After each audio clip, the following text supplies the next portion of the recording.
Welcome to another movie plot and enjoy the memories. It begins 10 years after a nuclear apocalypse rendered Earth's dwindling male population sterile. Races of humanoid frog people sprung up due to mutations, so survivors rounded them up in the middle of the desert in a place known derogatorily as Frogtown. They're not allowed to possess guns, so when a mutant scavenging the wasteland draws a revolver on its human attacker, he's rather surprised. He reminds the frog about the gun law, but the doofus is blown away when he uses the offensive term greener and the standing victor lets out a ribbon. Elsewhere, the recently captured fugitive Sam Hell's being beaten around during his interrogation by the Captain Devlin. Threatening to cut off Sam's balls for sleeping with his daughter, he's suddenly interrupted by two nurses from the medical research company MedTech. Nurse Patton says that Devlin's daughter changed her story after discovering that she was pregnant and revealed that she slept with Sam willingly. The second nurse, Spangle, prevents the captain from shanking Sam before they take the prisoner back to MedTech HQ and attach a chastity belt to protect his goods. Their main job is to locate and impregnate women for repopulating the earth, and they've learned that Sam's one of the few fertile men roaming the wasteland. He signs a contract to bang more breeders in exchange for a clean criminal record, but doesn't read the fine print, and now the belt must remain on him indefinitely. Only nurses have the code to unlock Sam's groin, which is rigged to blow if tampered with, apart from a tiny flap at the front to pee out of. Once he's dressed, the hero's escorted to a pink MedTech truck that he'll be traveling in along with his new handler, Nurse Spangle. They'll also be accompanied by the stoic mercenary Centinella, who's there to provide protection from mutants or raiders they might happen across. Devlin was demoted to a border crossing outside of the Frog Reserve after their run-in earlier, and says that he could kill Sam and blame it on the Greeners if he wanted. Centinella on the M60 shows him that that's not exactly the case, and the group are allowed to pass through on their way to Frogtown. The amphibian commander has kidnapped a group of fertile human women, and Spangle says their mission's to rescue them so that Sam can impregnate them all. Realizing that being a government appendage doesn't sound too fun, they stop to refuel when Sam pretends to go chuck a piss and instead attempts running away.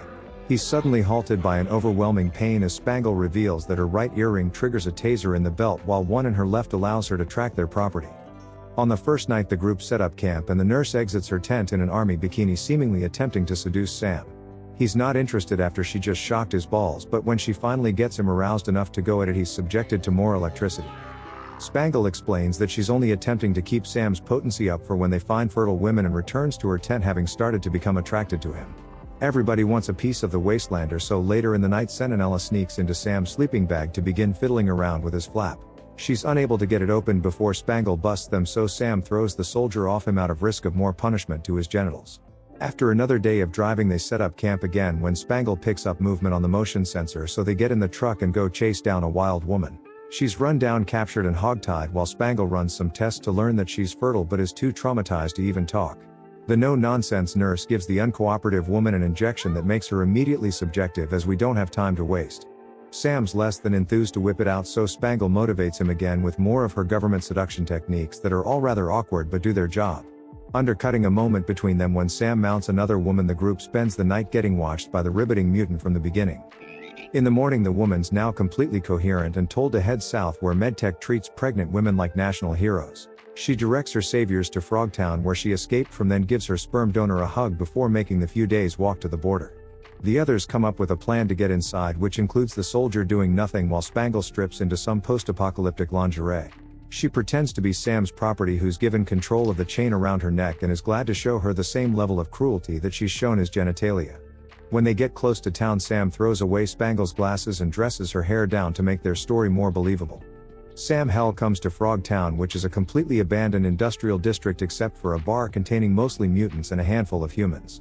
Being forced to live in the desert without any guns, the frogmen have become hateful and even have their own exotic dancer named Arabella.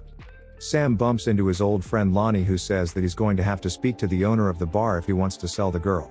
He's a uranium miner who found a mother load of the yellowcake in town and agrees to arrange a meeting with the gecko-looking owner Leroy. Taking his anger out on Sam for the humans herding the mutants into the desert, he still agrees to barter for the woman if she can dance. Spangle's suddenly snatched away by a one-eyed frog named Bull, who works directly for Frogtown's commander, and screams that private barters are not allowed. He punches Sam unconscious and takes the prisoner to the leader of all frogs, Toty, and his recent associate, Count Sodom. Despite the name, he's only there to sell a few crates of guns before leaving, and sometime later Sam wakes up under the care of Arabella. She's heard of the legendary Crotch Crusader and wants some tadpoles of her own, but Sam's saved by the proximity alarm of the belt.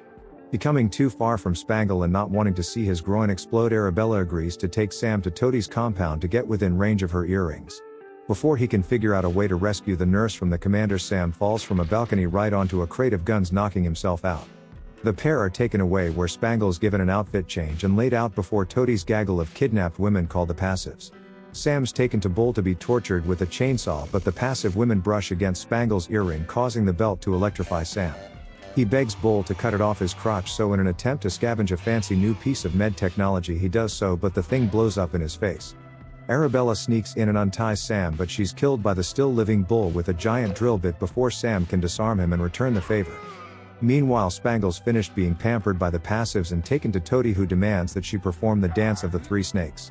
It isn't a real dance and is just his way of telling her to arouse his three penises by performing, so she puts on a show to stay alive. Toty begins gurgling in delight and intends to have his way with Spangle, so she kicks him in his trident, but it has little effect on the frog. Suddenly Sam bursts in, dual-wielding shotguns, and guns down Toty's guards while the commander himself hops away just in time. Along with Spangle, he rescues all of the passive women and they attempt to flee the building, but are captured again by Toty and a larger force of his guards.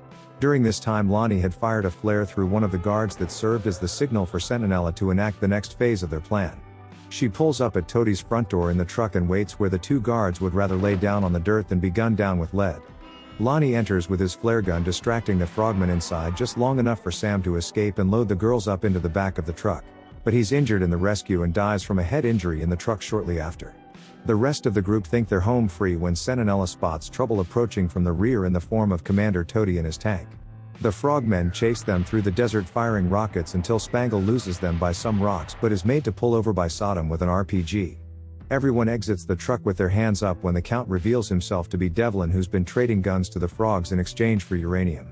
He wants to create more nuclear weapons to destroy the mutant population as well as the medtech Sam and anyone else that he deems unworthy. During the rant, Sam's able to convince the Passives to hand him the sword he picked up in Frogtown, and he throws it into Devlin's chest just before he shoots them. His body falls from a cliff but somehow survives and goes walkabout, so Sam goes searching while Spangle remains with the truck to look after the girls. He finds Devlin face down in the dirt, but when Sam turns his back he rises with the RPG making a noise and allowing Sam to spin around, shooting him in the head. Now with a rocket launcher, Sam takes cover when Toty arrives, firing wildly into the hills and blowing up the medtech van in the process. Thinking that the girls were just killed, Sam jumps out with the RPG and threatens to blow up Toty while his henchmen take off running. It turns out that Sodom's launcher's a dud, so Sam pulls out his pistol and begins firing but quickly runs out of bullets. Commander Toty corners him on the edge of a cliff, knocking the sword out of his hand, and gives Sam a brutal one-sided beatdown that leaves him bloodied. About to die, Sam pokes the frog in his big eyes, which seems to be a weakness because he wins every exchange afterwards before slugging Toty over the edge of the cliff. He manages to still hold on to Sam's leg, who reaches the dropped sword and slices off the mutant's hand, causing him to fall to his death. Approaching the burning wreckage to search for bodies, the girls pop out from behind a rock, having only been hiding from the frogmen. Sam aggressively kisses Spangle, and when she tries to give him a zap, she notices that he wasn't wearing the belt and hung around just to save them.